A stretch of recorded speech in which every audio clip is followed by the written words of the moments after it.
तुमचीही मुलं जर भोपळा खात नसतील तर तुम्ही या पद्धतीने त्यांना पराठे बनवून नक्की द्या.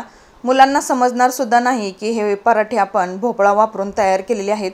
एवढे खायला मस्त आहेत, त्याचबरोबर अगदी 10 ते 15 मिनिटांमध्ये तयार होतात. फार जास्त वेळ लागत नाही आणि घरातील अगदी किरकोळ सामानामध्ये तयार होतो. तर तुम्ही मुलांच्या डब्याला सकाळी किंवा मुलं ट्युशनवरून घरी आल्यानंतर काहीतरी वेगळं खायचं असेल तर तुम्ही अशा प्रकारचा स्नॅक्स मुलांसाठी नक्की बनवून द्या. तर इथे बघू शकतो आपण मी दुधी भोपळा घेतलेला आहे.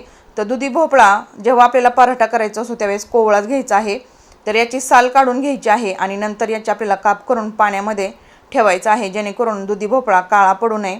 तर अशा प्रकारे पाण्यामध्ये व्यवस्थित स्वच्छ धुवून घ्यायचं आहे आणि धुतल्यानंतर आता आपल्याला मोठ्या खिसणीने व्यवस्थित खिसून घ्यायचं आहे.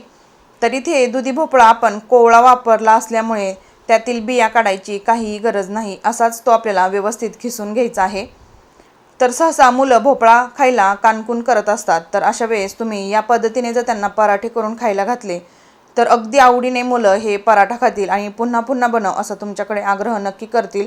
कारण हा पराठा खायला तेवढाच खूप हेल्दी आहे आणि अगदी चवीला मस्तही लागतो. तर इथे बघू शकतो आपण भोपळा मी खिसून घेतलेला आहे. यामध्ये अर्धा चमचा मीठ घालायचं आणि 5 मिनिट आपल्याला हा भोपळा साईडला ठेवायचा आहे. कारण भोपळ्याला व्यवस्थित पाणी सुटतं आणि आपल्याला हे पाणी व्यवस्थित स्क्वीज करून घ्यायचं आहे. कारण यातील जर पाणी आपण काढलं नाही तर भोपळ्यामध्ये भरपूर प्रमाणामध्ये पाणी असतं आणि मग जेव्हा आपण पराठा बनवू तेव्हा पराठा आपला व्यवस्थित तयार होणार नाही. तर एका रुमालामध्ये मी हे सगळं मिश्रण घातलेलं आहे आणि जेवढं शक्य होईल तेवढं यातील पाणी आपल्याला काढून घ्यायचं आहे. तर इथे बघू शकतो आपण मी व्यवस्थित यातील पाणी काढून घेतल्यानंतर यामध्ये आपण काही भाज्या घालायच्या आहेत. कट केलेली यामध्ये भरपूर सारी कोथिंबीर घालायची आहे. एक छोट्या आकाराचा कांदा मी बारीक कट करून घेतलेला आहे, तो सुद्धा यामध्ये घालून घेतलेला आहे.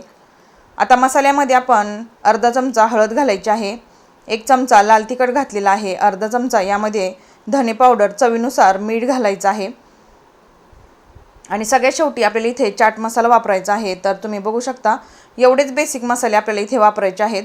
याला छान चटपटीत टेस्ट यावी यासाठी इथे मी शेवसुद्धा वापरलेली आहे. ही पूर्णपणे ऑप्शनल आहे, पण घातल्यामुळे याची चव खूप मस्त अशी लागते. तर बघू शकता आता हे सगळं मिश्रण आपण हाताने एकजीव करून घ्यायचं आहे आणि भोपळ्याचं मिश्रण आपलं पराठा बनवण्यासाठीचं तयार झालेलं आहे. तुम्ही बघू शकता मिश्रण किती मस्त असं तयार झालेलं आहे. आता आपण कणिक मळून घेऊया. तर इथे आपण 2 वाटी मी गव्हाचं पीठ घेतलेलं आहे. आता यामध्ये 1 चमचा कसुरी मेथी, चवीप्रमाणे मीठ घालून यामध्ये हळूहळू पाणी घालून आपण नॉर्मल जशी याची चपाती बनवतो अगदी त्याप्रमाणे आपल्याला इथे कणिक मळून घ्यायची आहे. यामध्ये मी थोडीशी कोथिंबीरसुद्धा घातलेली आहे, जेणेकरून पराठा दिसायला मस्त दिसावा. तर आपण नेहमीची जशी कणिक भिजवतो त्याचप्रमाणे आपल्याला इथे कणिक मळून घ्यायची आहे. कणिकसुद्धा मळून तयार आहे. आता 5 मिनिट आपण ही कणिक भिजण्यासाठी ठेवायची आहे. 5 मिनिटं झालेली आहेत. आता आपण कणकेमधील एक छोटासा गोळा काढून अशा प्रकारे व्यवस्थित लाटून घ्यायचं आहे आणि लाटून घेतल्यानंतर जे भोपळ्याचं सारण आहे त्यातील 1 मोठा चमचा यामध्ये व्यवस्थित सारण घालायचं आहे. सारण खूप जास्तसुद्धा घालायचं नाही, जेणेकरून पराठातून ते सारण बाहेर निघलं जाईल. तर 1 चमचा एवढं सारण मी घातल्यानंतर याच्या कडा आपल्याला व्यवस्थित बंद करून घ्यायच्या आहेत आणि बंद करून घेतल्यानंतर अगदी हलक्या हाताने व्यवस्थित याचा पुन्हा एकदा गोळा करून सुक्या पिठामध्ये बुडवून घ्यायचा आहे. लाटताना जास्त जोर द्यायचा नाही, अगदी हलक्या हाताने आपल्याला हे व्यवस्थित लाटून घ्यायचं आहे. कारण भोपळा हा नरम असतो आणि आपण कणकेमध्ये भरल्यानंतर त्याला हलकंसं पाणी सुटल्यासारखं होतं, त्यामुळे अगदी लाटताना हलक्या हाताने लाटायचं आहे. तुम्ही बघू शकता हलक्या हाताने जर लाटलं तर त्यातील स्टफिंग बाहेर निघत नाही आणि आपला पराठा खायला अगदी मस्त असं तयार होतो. तर इथे बघू शकता आपण पराठा मी व्यवस्थित लाटून तयार केलेला आहे. आता हा पराठा आपण भाजून घेऊया. तर गॅसवरती एक तवा मी गरम करत ठेवलेला आहे. आता तव्यावरती अशा प्रकारे पराठा घालायचा आहे आणि पराठा आपल्याला दोन्हीही बाजूनी छान क्रिस्पी होईपर्यंत भाजून घ्यायचा आहे. तर तुम्ही बघू शकता अगदी झटपट पण खायला खूप मस्त असा हा पराठा लागतो. तुम्ही कोणत्याही चटणीबरोबर, दह्याबरोबर खाऊ शकता किंवा नुसताच जरी खाल्ला तरीसुद्धा अगदी चवीला मस्त आहे. सकाळच्या वेळेस तुम्ही अगदी झटपट गडबडीमध्ये सुद्धा मुलांच्या डब्याला अशा प्रकारे पराठा बनवून देऊ शकता. मुलं सहसा पालेभाज्या खायला कंटाळा करतात आणि त्यामध्ये मुलांना दुधी भोपळा तर अजिबात आवडत नाही. मी माझ्या मुलांना ही अशा प्रकारे पराठा बनवून दिल्यानंतर मुलांनीसुद्धा पुन्हा बनव अशी माझ्याकडे डिमांड केली.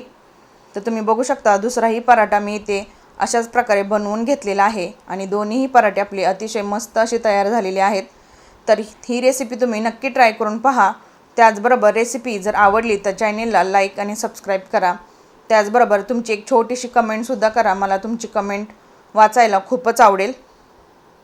तर पराठा मी इथे तुम्हाला कट करून दाखवते, तर तुम्ही बघू शकता आतपर्यंत अगदी संपूर्ण काठोकाठ असं सारण भरलेलं आहे। त्यामुळे ही रेसिपी तुम्ही आवर्जून करा आणि त्याचबरोबर तुमचा रिप्लाय मला कमेंटमध्ये नक्की सांगा। पुन्हा भेटूया आपण अशाच एका नवीन छानशा रेसिपीसोबत। तोपर्यंत धन्यवाद।